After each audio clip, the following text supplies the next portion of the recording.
最愚蠢的男人就是想要用 money 去绑定女人，你迟早会被榨干的啊。而真正有智慧的男人呢，他都是枭雄，就像曹操一样，在关系里面呢，他是能够掌握得了权威的。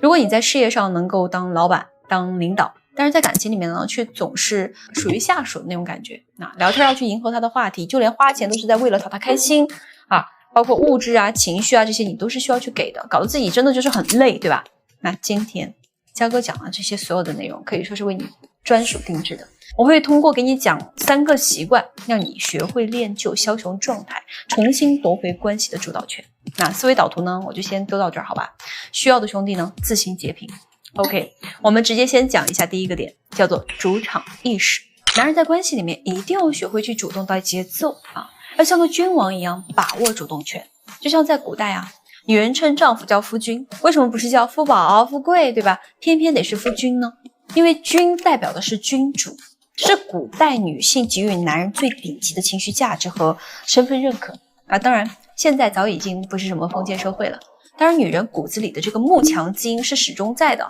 大家要懂人性的啊，女人就是如此，始终没有变过啊，只会心甘情愿的去追随一个强者，而不是一个没有主见的男人啊。那什么叫做强者呢？强者一定是要掌握得了主动权的啊，是一定要有主场意识的，而不是说女人需要你了啊，你就去什么被动迎合满足。我给你们举个例子就懂了啊，就君王今天不上早朝，对吧？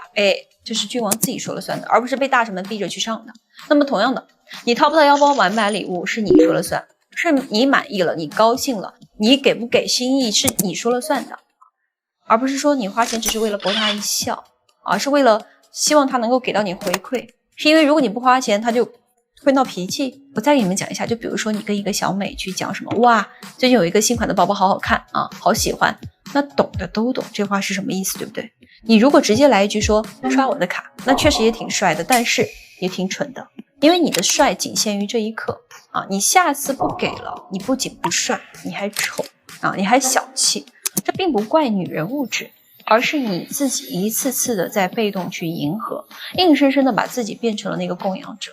那有的兄弟又会问了啊，那到底要怎么样呢？啊，我该怎么办呢？其实很简单，你说了算啊。如果说你不想买，那就直接转移话题。他说包好看，那你也可以告诉他说天很蓝，跟我出去转会儿吧。你不需要去反驳他啊，什么啊不好看不值当，没有必要。找理由拒绝是弱者的表现，强者都是直接不搭话的，因为只有内心强大的人才敢随意转移话题。女人是何其聪明的动物，对不对啊？我们一眼就能看懂你是什么意思。那当然了，如果说你心情好了，你可以去为之买些单，那怎么去买这个单，怎么让这笔钱花得更加值更有效，还是一样的，前面的步骤其实是不变的，你依然要强势的去转移话题，等到女人都以为这事儿彻底黄了，你就是不给她买东西了，你再私下去给她把这个东西给她买了，再给她一个惊喜，给她一个反差啊，对吧？那之后你可以随意挑个时候就给她讲说，后排有个礼物给你挑的啊，我看你应该挺喜欢的。在她拿到包的那一刻啊，她肯定会炸开的啊，你再给她甩一句话说什么，最近有你在身边，我的心情真的感觉非常的愉悦，所以我也希望能够给你分享一些开心。那这个就叫做主场意识。这句话表面上听着好像很温柔，但它的潜台词是我重视你啊，我给你的每一分好都是有原则有态度的，是有原因的。我送你包并不是我在讨好你啊，也不是说我需要你给我什么反馈，而是我确实现在已经对你满意了，所以我给你送。我跟你们讲啊，女人对这种事儿都是非常敏感的啊，我们都是懂如何，就是一个主导力很强的男人啊，而且如果说这个男人对自己又很好，对不对？待自己不薄，那我们就一定会心甘情愿的去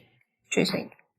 所以说同样是买包，花同样的钱，但是女人看你的眼神它是不一样的，一种呢它是贪念，一种呢是笃定。这叫什么？就是你在跟他相处上使用的方式方法技巧上的不同，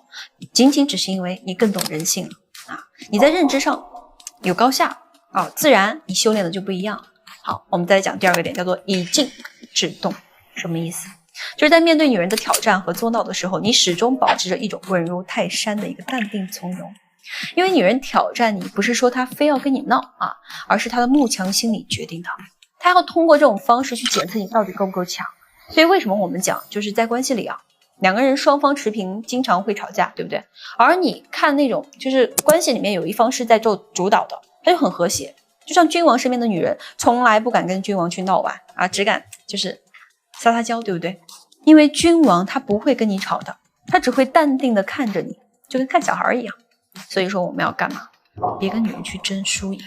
就比如说我们最近工作非常的忙，没有怎么陪这个女生，没关系，她跟你闹，你不要去陷入到跟她去争论的一个局面。一个跟女人争论的男人，就算你争赢了，我说实话，你这个男人你真的很弱。你完全可以跟他说什么？你是在跟我抱怨，还是在跟我撒娇啊？抱怨是想被听见，撒娇是想被在乎。我看你这气鼓鼓的样子，肯定这娇撒的有点多了哦。你要跳出矛盾本身，不去接女生的这个招，站在更高的一个维度去告诉她，你那点小心思早都被我看见了啊！我懂你的那些小情绪啊，就这样，自然而然就能够瞬间把你们本身是在对立面的一个情况直接给消除掉。而且你这种从容的处理方式，就会让他明白什么？你是一个能直接带领他的强男，你不是那种会跟他争输赢的男人，那他自然而然就没有必要再跟你争闹了，是不是？那好，最后还有就是第3个点了，很重要的就是以行动代替解释。你们可以看看君王在做任何一个决定之后，从来都不需要跟人解释原因，只需要以圣旨的形式去传达执行当然我说的不是说你们要搞得那么强势那只会有可能会触及到逆鳞，反而会得不偿失不需要主要是干嘛？很多兄弟他们会习惯性的爱解释你让他拒绝一个女生的邀请，他能给你整出一篇论文来，1、2、3、4、5，对吧？就是我为什么不去生怕对方就不理解或者生气了。你们要知道，人性都是扶强欺弱的，你越是解释，越是安抚，就越会显得你这个人是心虚的，反而会提醒别人你做错了，他好像是理所应当的应该去闹一下不然就你小子就蒙混过关了，我好像就是那个，对不对？就不支架了，他会这么去想。但是你们要记住，强者从来是只行动不解释的。就比如说你跟女生明明约好了晚上要一起吃饭，但是你突然公司有事儿，那你就不要跟她讲什么对不起，我公司临时有事儿我有个重要的客户要见我确实这个应酬挺重要的，你理解一下下次我再补偿给你，我下次再请你吃大餐，没有必要，话太多了兄弟。你要知道，你放鸽子这个事情已经成事实了，不要去解释，不要去期待对方能够理解你，这是变相的道德绑架呀。你这既会显得你很弱，也会显得你没有格局，你就直接说什么今天我确实临时有点事情，我重新定了明天的位置，到时候我来接你，直接通知到对方就可以了，用行动去代替解释，告诉他你会怎么去解决问题，对吧？这个才是女人需要的带领，而不是听你在那儿叭叭讲半天，然后各种都是讲原因，然后最后干嘛？你讲的越多，他反而会越烦，而你直接去采取行动去补救，对不对？他反而会觉得说，这个男人很有魄力。等到第2天真正见面一起吃饭的时候，再给他准备一个小小的礼物，是不是他瞬间就会所有的这种气氛都烟消云散，反而还会觉得一个男人很有主导力。所以说以上3点它就是男人练就枭雄状态的一个核心习惯。聪明一点的兄弟的话呢，应该都能看得懂吧。它的本质根本就不是要去什么对付谁，而是要战胜自己的脆弱。当你不再需要通过女人的反馈来确认自己的时候，对方才会认为你是那个强大的，才是会去心甘情愿去追随的那个对象最后焦哥还是想要给你们说的一句话，就是多跟着我看，多学习人性，多懂人性，多用人性。